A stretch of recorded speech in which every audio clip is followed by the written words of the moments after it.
Bonsoir, madame, mademoiselles et messieurs. Bonsoir, cher peuple africain, cher peuple sahélien et cher peuple africain. Vous avez en face de vous toujours le camarade Amara Silla, communément appelé le juriste chercheur. Aujourd'hui, nous allons faire la version française. Vous allez m'en excuser, car ça fait vraiment quelques jours que vraiment je n'arrive plus à faire cette version française. Parce que cela nécessite vraiment un véritable courage. Faire l'émission en Bambara et puis la transposition en français, des fois, il y a le problème de temps et puis c'est pas facile. Donc, vous allez m'en excuser, mais je me débrouillerai toujours autant que possible de faire vraiment euh, cette version française-là. Aujourd'hui, nous avons reçu deux communiqués au niveau de l'état-major de l'armée. Des communiqués qui montrent vraiment des victoires importantes faites par l'armée malienne et les forces de l'AES. L'armée malienne vraiment a pilolé les terroristes depuis le 13 octobre. Et ce 14 octobre, qui est la date d'aujourd'hui, l'armée malienne aussi vient de faire un autre communiqué qui montre que les forces de l'AES ont intensifié les opérations et ont détruit plusieurs colonnes de véhicules. Donc, après ces deux sujets, nous allons évoquer le dernier sujet, disons le troisième sujet. Il s'agit là d'une position tenue par Dr Choguel Kokala Maïga. Cette position n'est rien d'autre que la clarification. Choguel demande maintenant la clarification au niveau de notre transition parce qu'il a remarqué vraiment beaucoup de zones d'ombre vraiment au niveau de la transition malienne. Notamment le retour de certaines personnes qui ont participé vraiment à la mise à terre du pays durant l'ancien système. Donc, nous allons nous efforcer autant que possible aussi vraiment de faire des analyses à ce sujet. Donc, bref, nous allons commencer avec le premier sujet. Le premier sujet parle de la victoire de l'armée malienne. Vous savez, il y a quelques jours de cela, les terroristes essayent vraiment de camoufler leurs véhicules pour échapper aux frappes aériennes. Ils ne viennent plus en grand nombre ou bien avec des convois, mais ils viennent avec des véhicules un à un pour ne pas se faire repérer par nos radars et nos avions. Pas plus tard qu'hier, le 13 octobre, les satellites de renseignement maliens ainsi que les avions de reconnaissance, notamment les drones et les Sukhoi, ont permis de repérer des véhicules cachés sous les arbres, des véhicules disséminés. Ces véhicules cachés sous les arbres comportaient vraiment des armements et puis de la nourriture et du carburant pour les terroristes. Donc, les observations aériennes et satellitaires ont permis de les localiser aux alentours de Gao. Une fois les avoir localisés, l'armée malienne a envoyé vraiment une escadron de drones pour pouvoir les neutraliser. Lorsque ces drones-là sont venus, ils sont parvenus à localiser les véhicules. Ces véhicules-là étaient cachés sous les arbres. Vous savez, nos drones ont la particularité de descendre jusqu'à 5 mètres du sol pour avoir plus de précision sur la cible. C'est ce que les drones ont fait. Ils sont descendus à peu près à 5 mètres, voire 10 mètres du sol pour bien vérifier et pour bien viser vraiment les cibles. C'est pour cela que les frappes des drones constituent des frappes chirurgicales. Au Mali, Dieu merci, nous en avons deux types. Nous avons les drones, ce qu'on appelle TBD Bayraktar et les drones Ankisi, tous viennent de la Turquie. Donc, ces drones vraiment ont réalisé des frappes sur la position de ces véhicules. Et ces frappes se sont soldées vraiment par un succès remarquable. Nous avons détruit beaucoup d'armements vraiment dissimulés sous les arbres appartenant aux terroristes. Donc, nous pouvons dire qu'à Gao, que la colonne vertébrale des terroristes a été brisée parce que l'armée a détruit plusieurs véhicules. Donc, ces véhicules allaient servir de renfort aux terroristes pour leur permettre de continuer vraiment à terroriser les populations ou bien à attaquer la position de nos forces de défense et de sécurité. Donc, Dieu merci, ces colonnes de véhicules, ils ont été totalement neutralisés et mis hors d'état de nuire. Donc, vraiment, chapeau à nos forces de défense et de sécurité. Vous savez, Sadio Kamara a donné des instructions fermes, le ministre de la Défense, allant dans ce sens. C'est-à-dire que l'opération vers le repos éternel a démarré. Soit vous déposez les armes, soit vous allez vous allez passer votre première nuit en enfer. Il n'y a pas deux options. Déposer ou partir en enfer. Donc avec lui, on ne blague pas.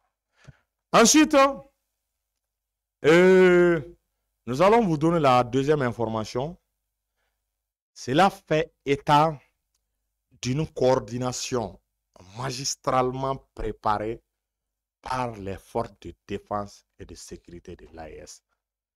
Vous savez, les forces de l'AES, le Mali, le Burkina et le Niger, ont mené des frappes chirurgicales. Ils ont mené une opération conjointe, une opération combinée entre les trois armées.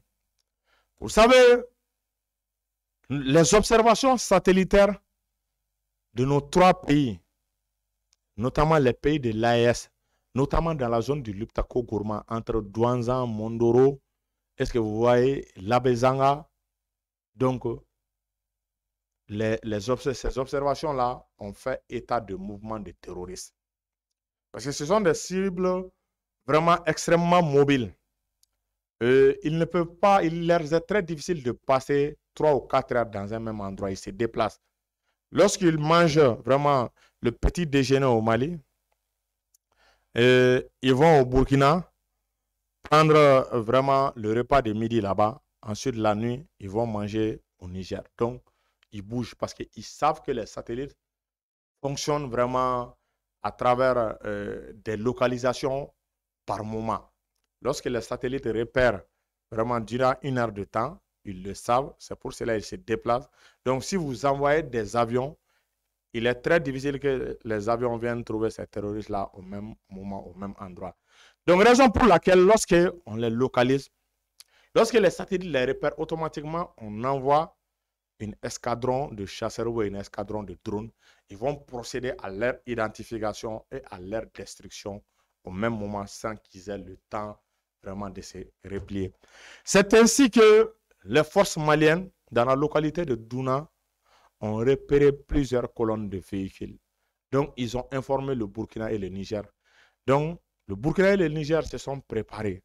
Parce que lorsque le Mali attaque ces terroristes, automatiquement, les rescapés vont chercher à se rendre au Burkina. Donc, ces gens-là ont été foudroyés par les drones et les Sukhoi maliens, ainsi que les forces terrestres. Les rescapés se sont dirigés vers le Burkina. Cela a trouvé l'armée burkinabé sur place avec leurs vecteurs aériens et leurs bataillons d'intervention rapide. Les rescapés qui sont parvenus là-bas sont venus trouver les hommes déjà prépositionnés, prêts à l'assaut. Et ils ont donné l'assaut qui s'est soldé aussi par une véritable victoire. Donc, le restant des terroristes se sont dirigés vers le Niger, pensant échapper vraiment à l'offensive menée par le Mali et le Burkina. Ils sont tombés sur des forces de défense et de sécurité nigériennes plus robustes, plus déterminées que jamais, qui leur ont vraiment envoyé en enfer vers le repos éternel. Cette opération combinée entre les pays de l'AES relève d'un véritable exploit. Vous savez, nous étions dans le G5 Sahel avec la France. Le défaut du G5 Sahel est que ces entités ne sont pas parvenues vraiment à combiner les opérations aéroterrestres des pays membres de l'AES. Vous savez, la coordination des forces aéroterrestres de 3, 4, voire 5 pays pour conduire une opération militaire relève d'un travail très très difficile et très très rigoureux. Même les grandes puissances ont des difficultés à coordonner les armées pour mener des opérations. Vous voyez que, si vous remarquez dans le monde, les opérations militaires ayant engagé plusieurs pays, ce sont toujours soldée par une opération de très longue durée. Parce que vous savez, les forces armées n'ont pas les mêmes techniques de défense, ils n'ont pas les mêmes armements, ils ne parlent pas des fois pas la même langue. Donc, il leur est très très difficile de combiner les forces et d'avoir une victoire en si peu de temps. Bon, chose que l'AES est parvenu à faire, combiner les opérations, les forces aériennes et les forces terrestres, c'est ce qu'on appelle la guerre éclair. Ensuite, coordonner vraiment ces trois armées-là pour conduire une opération militaire et traiter vraiment à peu près la même cible, sans qu'il y ait des tirs fratricides, des tirs amis. Donc cela relève d'un véritable exploit réalisé par nos forces de défense et de sécurité de l'AES. Donc le Mali et le Burkina et le Niger sont parvenus à faire une opération d'ensemble et à détruire une colonne de véhicules terroristes composée de plusieurs centaines de véhicules. Donc ils ont neutralisé à peu près, selon les choses varient, entre 200 à 300 terroristes. Donc vraiment chapeau aux forces de défense et de sécurité du Burkina et du Niger. Vraiment, nous ne cessons vraiment de les remercier. Qu'ils continuent, qu'ils répètent ces genres d'actions. Vraiment, ces genres de mouvements, ça permettra vraiment d'amener la paix, la quiétude et la sérénité dans la zone du Liptako-Gourma. Donc vraiment, chapeau à eux. Le troisième et dernier sujet dont nous allons traiter, il s'agit ici des propos tenus par Dr Choguel Kokala Maïga. Dr Choguel Kokala Maïga demande vraiment à ce que vraiment on clarifie nos positions en ce qui concerne vraiment la gestion de la transition malienne. Vous savez, la gestion de la transition malienne, c'est une gestion militaro-politique. Au départ, ce sont les forces politiques qui se sont levées et chassé l'ancien président, ayant conduit le pays vraiment au bord de l'abîme. Donc, les militaires sont venus pour parachever. Donc, il y a deux partenaires. Il y a les militaires, il y a l'aile politique. L'aile politique est conduite par le M5, représenté par Dr Choguel Kokala Maïga. Et l'aile militaire conduite par les militaires, dont leur chef à la tête, le colonel Assimi Goïta. Donc, la transition est en train d'être gérée. Au départ de la révolution, nous avons demandé de véritables changements. Qu'on quitte vraiment les mains de la France, qu'on puisse accéder à notre entière souveraineté, qu'on puisse se débarrasser vraiment de tout ce qui nous rappelle vraiment l'ancien système. Bon, ce que nous constatons actuellement, c'est qu'on est en train de travailler avec des gens qui ont évolué avec l'ancien système et des gens qui pensent qu'on doit toujours travailler avec la France. Ces mêmes gens, on ne connaît pas leur position en ce qui concerne même l'AES ou bien le retrait de nos pays de la CEDEAO. Ces gens-là ne se sont jamais prononcés en faveur de ce que je viens de dire. Donc, si on les voit se rapprocher dangereusement de la transition, vraiment, ça donne des allures inquiétantes. C'est ce que le Premier ministre, Dr Choguel Kokala, a souligné. C'est-à-dire qu'on clarifie la position des uns et les autres. Soit on veut faire une révolution radicale, ou bien soit vraiment, on veut continuer dans l'ancien système. Mais essayer de mélanger l'ancien système avec la révolution, ça ne peut pas marcher. Bon, si nous voulons réellement aller vers cette révolution radicale, mais nous devrons travailler à mettre les hommes qui sont les acteurs de cette révolution radicale dans les instances de prise de décision.